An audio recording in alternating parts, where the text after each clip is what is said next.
Bandidos, what up? Your boy Tux here. Hey, you know how every season in the Division 2 brings new gear and modifiers, and there's always one build that stands out from the pack? Well, this season we've got a 10 out of 10 build that's got it all. Top tier damage and survivability. Last season, it was the blue screen exotic LMG with the Heartbreaker gear set. That microwave coils passive modifier got you to full buff fast, and it had an edge everywhere. Solo or group, heroic, legendary, even master difficulty and the climax mission.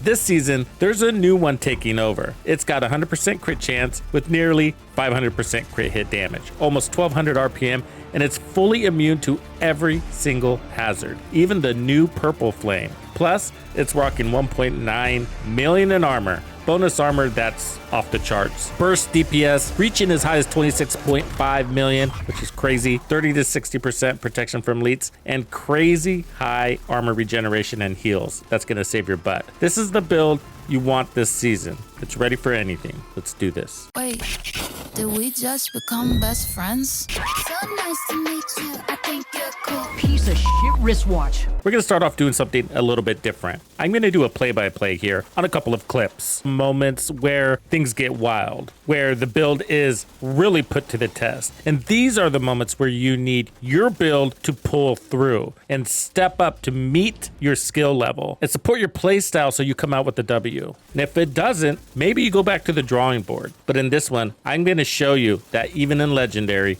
this build has your back. Everybody recognizes this room. It's about halfway through District Union Arena on Legendary. There's 3 healer station dudes, and they always kind of stay in the back here and drop their heals in spots you can't see. So I'm going right after them. And the first thing I want you to notice here is my bonus armor. That's crazy high. And note that I haven't even gotten a kill yet. Where is that bonus armor coming from? I'm going to show you that later. So the rest of my team is bunkered up in the back. For a lot of this, the NPCs are isolated. It's me and them. They are supporting me, but you'll see here that one of my guys goes down and another one has to revive him. So I got 2 players off of the board there. So I'm kind of flying solo here. Now, right when my guy goes down, that's where things start to get hairy. And you can't see it, but there's at least 1, if not 2 NPCs shooting at me from the rear. And then finally, my shield breaks and I get disorientated for a minute because hazard protection doesn't fully protect you from that. However, it does shorten its cycle. And the moment my shield breaks, I'm taking damage from 3 targets, but keep an eye on my armor bar because this is nuts. My armor and my health go all the way down and you think I'm gonna die. I thought I was. And then I'm able to pop out of cover and get back into the fight. Basically go into hyperdrive and eliminate him. Okay, here's scenario 2. Basically the same thing. It's the very next room. I'm the tip of spear. I'm way out there ahead of my team. My shield can't keep up. It breaks. I lose all of my armor,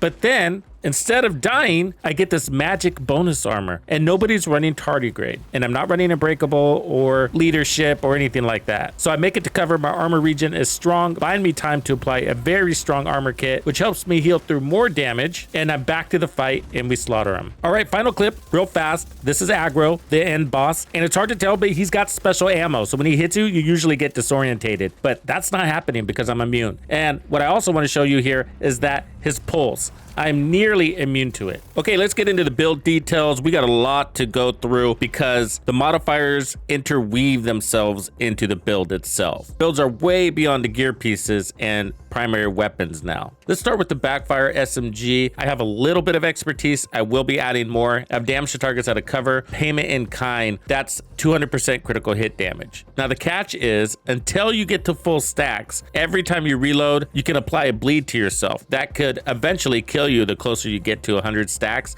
especially if you're taking damage from enemies. So I highly advise making yourself immune to bleed. Now, some people like to try to run this weapon without hazard protection. It's not a question of whether you can, it's that the animation just slows down your gameplay and it's very disruptive. So I made this quick info graphic for you, the status resistance thresholds. I advise you to take a screenshot and keep this handy for future builds, but you have to be about 94% resistance to bleed to avoid the animation altogether. If you want to take it into legendary, then disrupt resistance is really handy. For example, when a warhound blows up right next to you or you're near one of those EMP pulses, they can bring down your shield. Because of the new content in Brooklyn and the purple flame, you want to be immune to both napalm and burn. Then there's everything else, and we are completely immune to every status in the game. We have 100% hazard protection. So I've been pairing Umbra with the Backfire for several seasons now because Umbra sort of fixes everything wrong with the Backfire. It's a little on the slow side, so this thing is going to give us an RPM boost that's super helpful, 15% crit chance, 30% reload speed. All the mods I have are critical hit damage. The rest of the pieces, as you can see, are armor and hazard protection.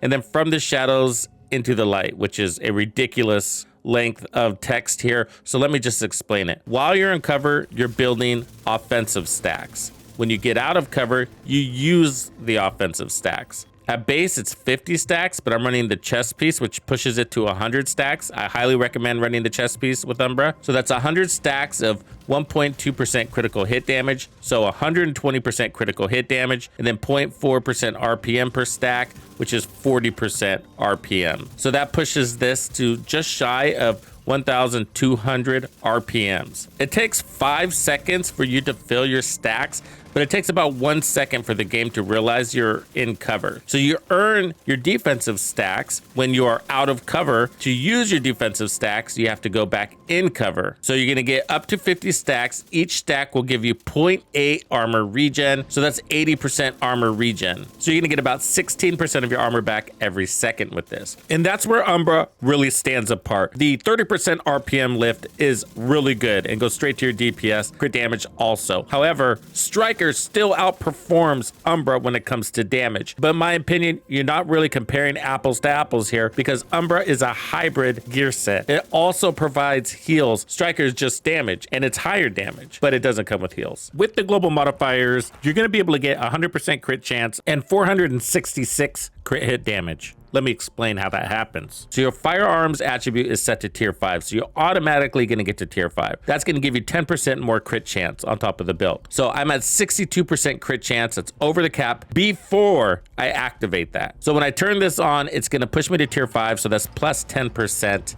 crit chance. So that 10% crit chance boost we just got, it turns into 40% crit chance. We are now at 100% crit chance. All of our passive modifiers are doubled. So here we get 25% of our crit chance value is added as critical hit damage. Since we're at 100% crit chance, 50% critical hit damage boost. For the backpack, I'm running the Memento. That's going to give us 30% weapon damage, 10% bonus armor per blue core. We have 6, so that's 60% bonus armor, plus 3% armor regen, and 30% skill efficiency. I have a crit damage mod on it. Now for the mask, the Hollow Man. Don't worry if you don't have this. So it has hazard protection, armor, health damage, hazard protection, and then critical hit damage. If you don't have the yaw mask, what I suggest you do, put one of these Umbra pieces onto your mask and then create an improvised gear piece. Instead of putting armor and headshot damage, you want it to have hazard protection and critical hit damage. And then where I have protection from elites, stick bleed resistance there. For this specialization, I'm going with Firewall. That's for the shield, which ends up being more damage. I got damage bonus, active regen. It is a tier 6 shield, and it's giving me 15% damage bonus per enemy. So I'm dedicating this section to why this build performs really well with all armor cores, because I love all red builds too. But to get damage advantage as well as added survivability damage from all of the perks coming from the modifier system, you're gonna want those armor cores on this one. So if we refer back to this clip where I'm taking tons of damage, Umbra is a big contribution to why I survived this, because that 16% armor regen per second was offsetting the damage I was taking, about 304,000 armor back per second. To start adding things together here for a comprehensive view, then we're getting 3% armor regen from the Memento per second. That's 57,000 regen in addition to the 304,000 regen coming from Umbra. So part of what's adding to my survivability is that in this moment, I have 361,000 in armor regen per second, offsetting that damage. Okay, so earlier I showed you that there's this magical bonus armor that's coming up in these situations. So in this one, I enter the room with all this crazy bonus armor. Now, right here, as you see me moving from cover to cover, that bonus armor isn't coming from something like leadership. It's not adrenaline rush. It's not tardigrade.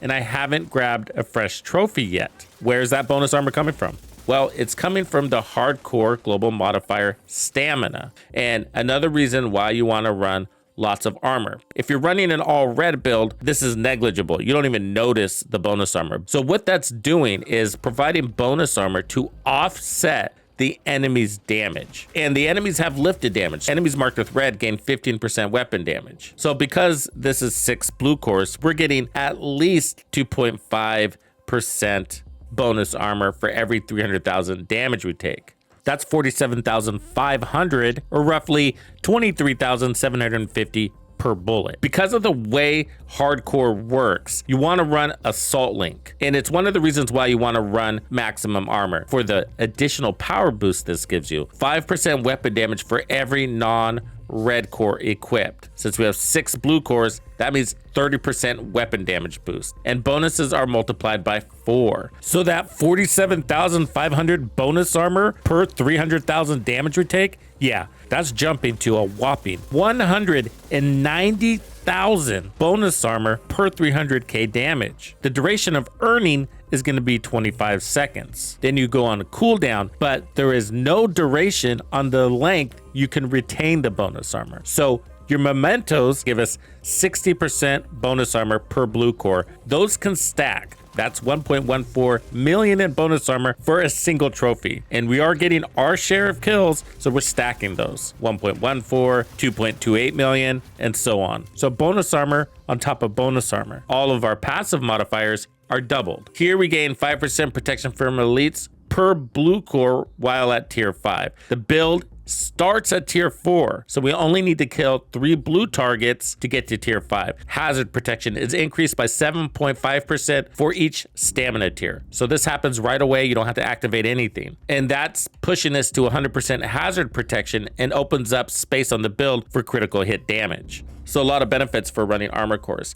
So what are the benefits if we ran 6 red cores? Well, that's 90% more weapon damage, but when Assault Link is active, we get 30% more weapon damage on the blue core build. So that turns this 6 blue core build into a 6 blue core build with 3 red cores. So although the red core build is active all the time, we're gonna have that 30% weapon damage every 60 seconds for 25 seconds. And there's a lot you could do in 25 seconds. An all red build can't take advantage of the Assault Link perk of 5% weapon damage for every non-red core equipped. It would be better off taking the security link or tech link, but neither of these would give you more damage. Your attribute bonuses would still be multiplied by 4, and your passive modifiers would still be doubled, just like the all blue build. As far as passive modifiers go, well, you wouldn't really get any extra damage. You'd still be rolling loaded up, and there's no other passive modifier that rewards you for running all red on your build, except for specialized, which gives your signature weapon damage increased power. Not super helpful. And I wanted to show that the memento works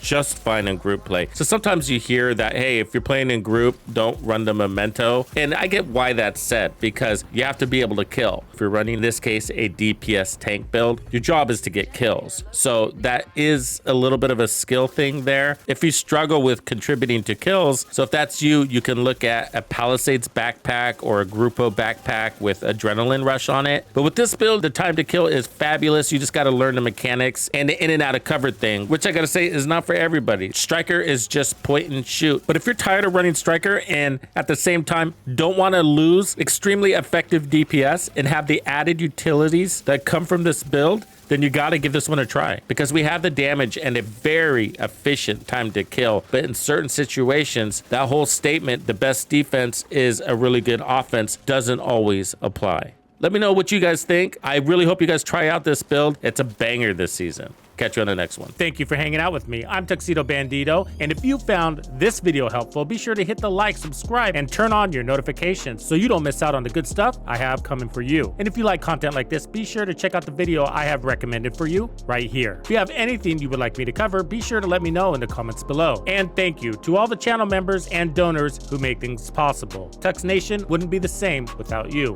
When you buy a game from Ubisoft, enter the creator code Tuxedo Bandido to support the channel. Easy peasy. Wait, did we just become best friends?